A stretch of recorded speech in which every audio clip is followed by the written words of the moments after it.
आप देख रहे हैं यंग बाइट्स, मैं हूँ आपके साथ पूजा ठाकुर। आपको बता दें कि पीडीटी डिपार्टमेंट के इलेक्ट्रिकल इंजीनियर ग्रेजुएट एसोसिएशन जो है वो 2 दिन की हड़ताल पे जाने वाले हैं और वो 2 दिन कब आएंगे ये भी हम आपको बताएंगे। पत्रकार वार्ता कर ये जानकारी देंगे और ये बताएंगे कि किस तरह से इनकी जो वैकेंट पोस्ट है उनको फुलफिल करने की डिमांड ये लगातार कर रहे हैं, लेकिन प्रशासन द्वारा इनकी सुनवाई नहीं हो रही। क्या कुछ ये अपनी पत्रकार वार्ता में कहते हैं, आइए जानते हैं। जैसा कि आप जानते हैं 9 सितंबर को एक दिन का 24 घंटे का पूरा मास प्रोटेस्ट लीव रखा गया और आपने उस प्रोटेस्ट को कवर किया, जहां पे जूनियर इंजीनियर से लेकर चीफ इंजीनियर और टेक्निकल कैडर के तमाम टेक्निकल कैडर का सपोर्ट, डेली वेजेस का सपोर्ट इस 24 आवर की कॉल को बहुत ज़बरदस्त तरीके से मिला। और पूरे J&K में हमने बताया कि किस तरीके से रिजेंटमेंट को एक्सप्रेस करने के लिए चीफ इंजीनियर भी प्रोटेस्ट में शामिल होने के लिए मजबूर किए गए।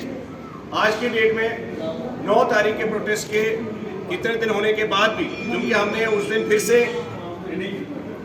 गवर्नमेंट को फिर से हमने जब इनडिफरेंट एटीट्यूड गवर्नमेंट का देखा और गवर्नमेंट की तरफ से कोई भी हाई लेवल पे इनिशिएटिव नहीं लिया गया at the level of the chief secretary और द लेफ्टिनेंट गवर्नर साहब की तरफ से, तो 9 तारीख को ये तय किया गया कि 25 और 26 को सितंबर को एग्जैक्ट 15 दिन के बाद 9 तारीख से 48 घंटे का जो है पूरा प्रोटेस्ट रहेगा, वर्क बाइकआउट रहेगा।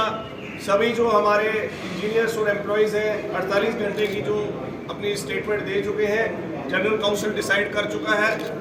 ये हमने कॉल 9 तारीख को ऑलरेडी कम्युनिकेट की है through writing to the government, also to the principal secretary of the government, to the power development department, chief secretary साहब को, इन सभी आला अधिकारियों को इस बात की संज्ञान कर दिया गया है कि 25 और 26 को जो है again a token 48 hour demonstration and protest will be carried out by the employees of the power development department.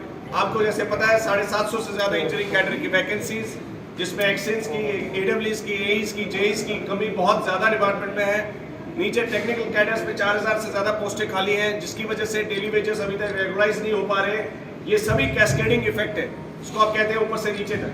जब तक आप इसको रिजॉल्व नहीं करेंगे, कंज्यूमर्स जो बार बार सफ़र कर रहे हैं और पीक समर में जो प्रॉब्लम्स आती हैं वो आप देख रहे हैं, उनको एड्रेस करने में इतनी दिक्कत हो रही है कि एक जूनियर इंजीनियर्स के पास, फीडर मैनेजर्स के पास 20-20, 21-21 फीडर देने पड़ रहे हैं। जो चीफ इंजीनियर्स, असिस्टेंट इंजीनियर्स और जूनियर इंजीनियर्स के ग्रेड में सैलरी ले रहे हैं, वो 2019 का डिसीजन अभी तक इम्प्लीमेंट नहीं हुआ, जो कि एग्रीमेंट में भी हमारे साथ 2021 की पावर स्ट्राइक के बाद ये एग्रीमेंट किया गया था। मैं जम्मू की जनता से और कश्मीर में भी आज ये प्रोविंस में पूरी एक प्रेस कॉन्फ्रेंस की जा रही है इसी मसले पे कि गवर्नमेंट ने जो agreements, commitments, state administrative council decisions, ये सब की अहमियत आजकल समझ नहीं आ रही है। ये डस्टबिन में क्यों जा रही है? इतने बड़े लेवल पे जब हम कोई डिसीजन करवाते हैं, इतनी फाइट बैक करते हैं, लोगों को कभी कभी इनकन्वीनियंस भी होता है, उसके बाद उन डिसीजंस के ऊपर इम्प्लीमेंटेशन क्यों नहीं होती? ये या तो आला अधिकारी जानते होंगे या तो इस देश के जो गृह मंत्री भी जानते होंगे, क्योंकि हम currently directly under the ministry of home affairs है, तो मिनिस्ट्री ऑफ होम अफेयर्स से भी ये रिक्वेस्ट करेंगे कि जम्मू कश्मीर में जो मुलाजिम काम कर रहे हैं पीडीडी में, उनके बजट में जो बाकी यूनियन टेरिटरीज में इंजीनियर्स और एम्प्लॉयज पीडीडी के सिमिलर पावर डिपार्टमेंट के काम कर रहे हैं, उनके एम्यूलमेंट्स, उनके एश्योर्ड कैरियर प्रोग्रेशन, उनके बाकी आपके करियर के जो भी प्रोस्पेक्टिव्स हैं वो कितना बेहतर है। और आज यहाँ पे इतना एफर्ट करने के बाद भी, इतने मीगर स्टाफ के होने के बाद भी, इतना एफर्ट डालने के बाद भी जब रिजल्ट्स नहीं आ रहे हैं, तो हम कहना चाहते हैं आदरणीय अपने ऑनरेबल एलजी साहब से और गृह मंत्री साहब से कि आप इसका संज्ञान लें। आज जो हमारा पहला नोटिस था 24 अगस्त का था, आज नियरली उस नोटिस को नियरली जो है नियरली जो है 1 महीना होने को जाएगा 25 तारीख को, और 25 तारीख तक कोई रिजल्ट नहीं आए। ये कोई एक दिन की बात नहीं है।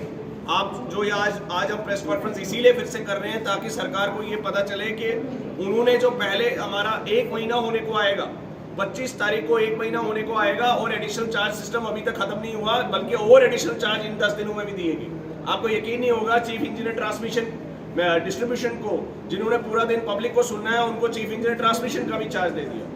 अभी आपको एक और न्यूज़ है कि सुपरिटेंडिंग इंजीनियर कठुआ के जो है वो जम्मू में बैठ के काम ऑपरेशन मेंटेनेंस सर्कल जम्मू देख रहे हैं। तो आप खुद ही समझ सकते हैं कि नियरली 6, 7, 8 डिविजन्स की रिव्यू लेना, उनकी प्रोग्रेस देखना, उनकी विजिट्स करना, ये कहाँ से पॉसिबल है। तो हम बार बार ये कहना चाहते हैं कि एडिशनल चार्ज सिस्टम किसी हद तक सक्सेसफुल है, लेकिन ये सबसे महत्वपूर्ण डिपार्टमेंट जो एसेंशियल सर्विसेज का है। और यकीन न मानिए, आपको मैं बताना चाहता हूँ, हमारे मुलाजिम अभी भी सैलरीज के बिना है। और ये जो काले बैचेस हमने आज पहने हुए हैं, सभी ने काले बैचेस पहने हुए हैं, क्योंकि ना ही हमारे वो एड्रेस हुए इशूज जो हमें अभी तक रेज किए, और काले बैचेस आज हमने इसलिए भी पहने हुए हैं क्योंकि अभी तक हमारी सैलरी नहीं मिली। मैं प्रिंसिपल सेक्रेटरी फाइनेंस से पूछना चाहता हूं, क्या उन्होंने अपनी सैलरी रोकी? उन्होंने अपने डिपार्टमेंट की सैलरी रोकी? उन्होंने अभी तक पावर डेवलपमेंट डिपार्टमेंट के 21,000 लोगों की तनख्वाह क्यों नहीं डाली? और दीगर डिपार्टमेंट जो उनकी नजर में हो, उनकी क्यों नहीं डाली? सेकंड क्लास ट्रीटमेंट हमारे ही डिपार्टमेंट के साथ क्यों करना पड़ रहा है? 21,000 मुलाजिम अगर सफर कर रहे हैं तो क्या किसी ब्यूरोक्रेट की सैलरी रोकी गई? क्या उनकी सैलरी पहले उन्होंने ऑस्टेरिटी मेजर में क्यों नहीं छोड़ी? अगर सरकार के पास आज फाइनेंशियल क्रंच है तो मुझे बताइए, किसी ब्यूरोक्रेट ने वॉलंटरली कहा कि हमारे सारे आईएएस ऑफिसर जो है इस महीने की सैलरी जो है 1 तारीख को नहीं लेंगे, अगले महीने की 1 तारीख को लेंगे? किसी केएस ऑफिसर ने कहा क्यों पावर डिपार्टमेंट के एम्प्लॉइज और इंजीनियर्स को सभी को सफर कराया जा पा रहा है? हमारा जो डेली वेजर है उसको 9,000 रुपए तनख्वाह मिलती है, वो 9,000 भी उसको नहीं दिए जा रहे हैं, और एक 1.5 महीना डिले किया जा रहा है। आज कितनी तारीख होने जा रही है? 19 तारीख होने को जा रही है। पिछले महीने हमें 1 महीने बाद 25 तारीख को तनख्वाह मिली, इस महीने अभी तक सैलरी नहीं मिली। तो ये जो डिले हो रहा है, मुझे बताइए, अगर फाइनेंशियल क्रंच है तो क्या सिर्फ पीडीडी डिपार्टमेंट के लिए है, बाकी डिपार्टमेंट्स के लिए नहीं है? कोई आप फर्स्ट इन फर्स्ट आउट कौन सी सर्विस कर रहे हैं? हमारा 1 तारीख को बिल गया ट्रेजरी पे, आज 1 तारीख से 19 तारीख हो गई, अभी तक सैलरी नहीं है। सारे एम्प्लॉयज बिना सैलरी के बैठे हुए हैं। तो लगातार मैं पूछना चाहता हूं सरकार से कि आप ये इश्यूज को एड्रेस कब करेंगे?